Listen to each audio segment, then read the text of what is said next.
Well, hello everyone. Yes, it seems like things are happening. Woke up this morning, I always have Nikon site on my iPad and I checked it and it was down for maintenance. Here in Nikon Asia, check USA, USA is still up. Then I checked Nikon rumors and it said that the sites are down for maintenance. So it's Australia and the Asia Pacific sites. So what does that mean? We can speculate about it. I've been speculating about a lot of things, but let's just take it one step at a time. Normally when sites go down for maintenance, it's usually when they're putting out a new product or if they're updating some information on product. Something major coming out like a redesign or something like that.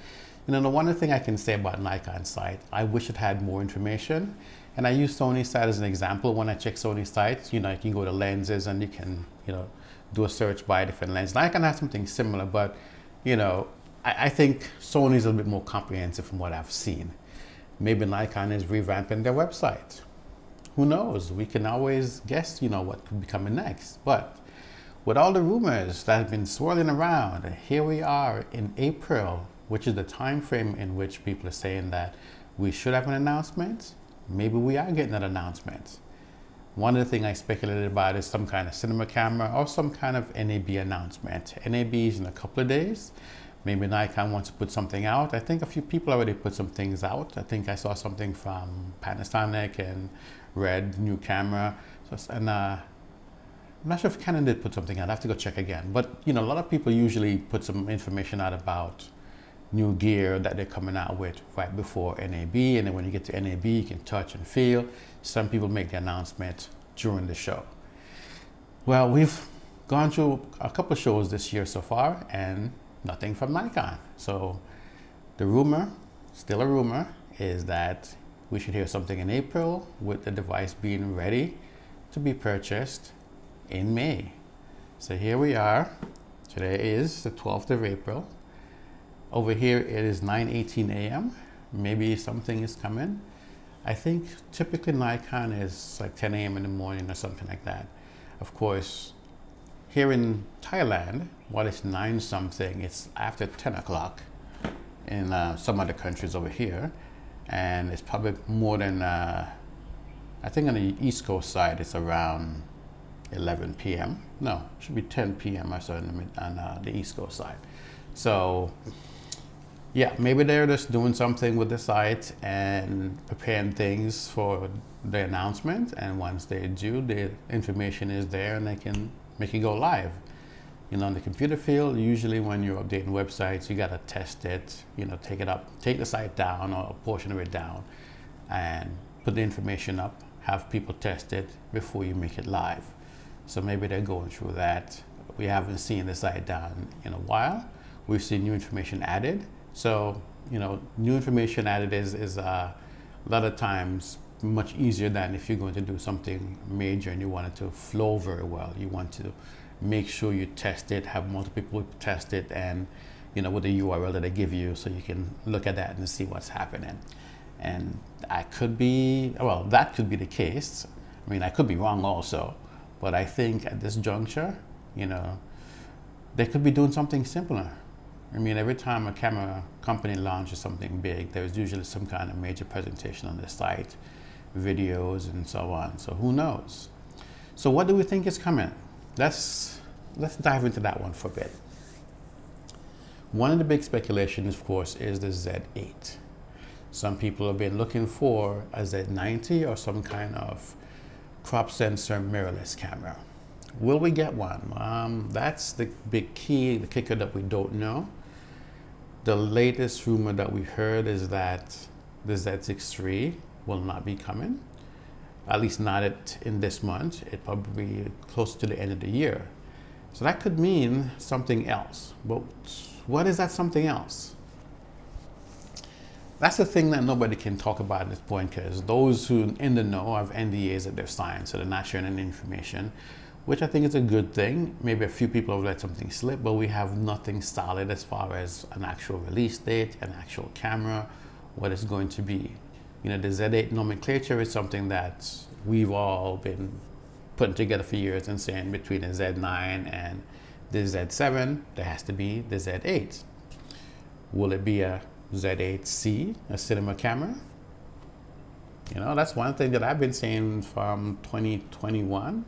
I'd like to see them do something to rival the Canon R5C.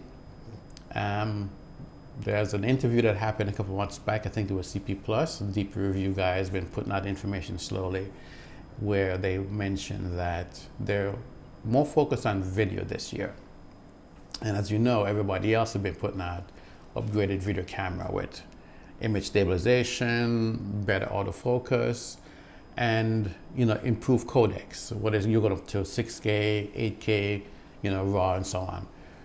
We can use the Z9 as an example. That camera is fantastic. Most of the cameras, when you're doing like RAW, that's done externally. I think Canon is probably the only one that does RAW internally, and it's like a cinema light RAW. Sony doesn't do it. It's usually external. And of course, the Sony camera bodies are very small and compact. So I think RAW generates a bit more heat, at least, utilizing my Ninja to record some test footage. That fan would kick in and yeah, it heats up a bit. So that could be a reason why they don't have it. But Nikon's new RAW and RAW by Tico RAW, was it TicoPix? I think it's TicoPix, that they licensed the product. I think they bought it out right now. That is internal to the Z9. Could it be something that we could see on a Z8 going forward? I don't know.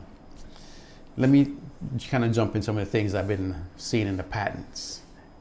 New lens design, new sensor design, new stabilization, camera side, camera body side, and lens side. We know Nikon uses vibration reduction in a lot of their lenses. On the Z line, it's not that many, it's a few. And typically those seem to end up on the APS-C side, where those cameras don't have any IBIS built in. They have electronic stabilization, but no in-body image stabilization. That's basically sensor side. So what could we expect? I mean, this is something that we've been all thinking about. And, like I said, the patents show a few things. One of the latest thing I saw on there was that there was some kind of image recording thing. It seems to be some kind of method for external recording RAW software. I speculated that maybe they're doing their own RAW recorder because nobody else is doing NRAW. And if you can't do it internally, and it compresses the file so much that you can do it in a Z9 and have it run for a long period of time. If you make a Z8 that's small, or any other camera that's small, and you're going to give it NRAW, then you're looking at the body overheated. So why not make something to externally be able to record that? There is B-RAW from Blackmagic Design. Atomos have been having it recorded around for years.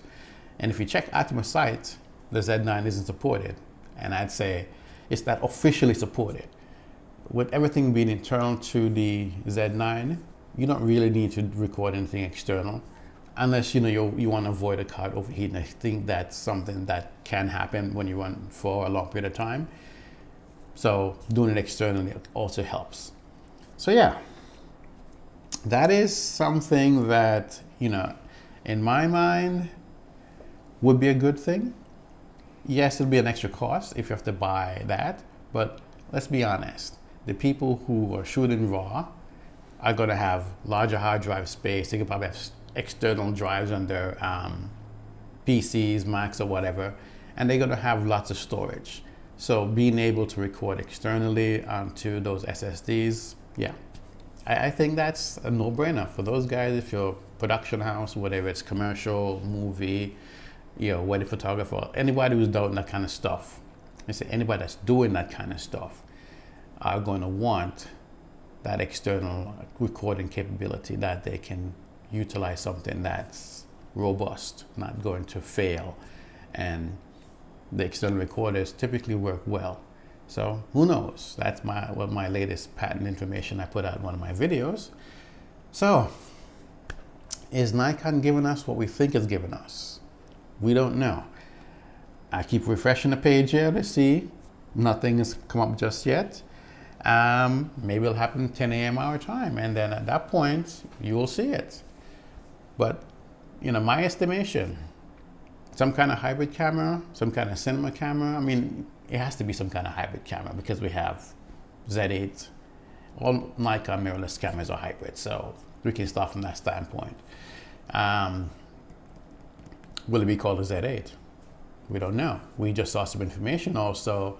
I think it was last night early in the morning, I woke up and I checked the site and I saw that Sony has put out 2 new sensors on their sensor technology site. So people speculating whether or not that could be a sensor that Nikon is going to be using. One was like 2.9 frames per second at 16-bit or something like that. So, there's information, floating around out there about what could possibly be coming. And everybody's speculating as far as what that could be. But then other people are chiming in and says, no, that would make sense. Even if you went for a high megapixel camera, you'd want something more than 2.9 megapixel. And as one person says, well, if you're not shooting at 16-bit, you can probably do 9 frames per second. And I actually have not checked that site to see what the main information is. But, it's possible. They could be giving us something that is really good for video, because it did mention that it can do 8K video recording as well. But it didn't talk much about the photo side. Well, I think that was the 61 megapixel sensor, not the 44 or 45 megapixel sensor. There's 2 of them that they put out. So we don't know for sure what's happening. It's, again, all speculation. But if Nikon is coming out with 2 new sensors, I did see a couple sensor design that were listed in the patent area. If this is something that they're coming out with, who knows? I think if Nikon is doing something special, they probably don't want to have that sensor on sale for a couple of years. They want to have that in-house for their own personal use. If this is something that Sony is offering for sale for different people and Nikon is utilizing it, then yeah, it's probably going to be, something that's not, I won't say top end, because that kind of sounds as though it's not going to be that great, or it's going to be really great. I can't really tell from what I'm seeing in the sensor, but I would think Nikon would want some exclusivity on the sensor for a couple of years before it goes out there. If it's a standard thing and it's going to go in other people's camera, then Nikon will definitely tweak it for their own use and their own purposes. So we'll see what happens there. But I'm not going to stay here too long. I just wanted to throw that information out there. If they come up with something new, then maybe I'll do a live stream. Well, we probably won't know exactly what's going to occur. We'll probably be waiting, because there's no rumor that, hey, they're going to drop it at 10 a.m. and 11 a.m. We have no information on that. So we're all just giving our speculation as far as what's coming next. If you like the videos I've been putting out, please remember to like them and subscribe to the channel, and stay tuned for more video in the future.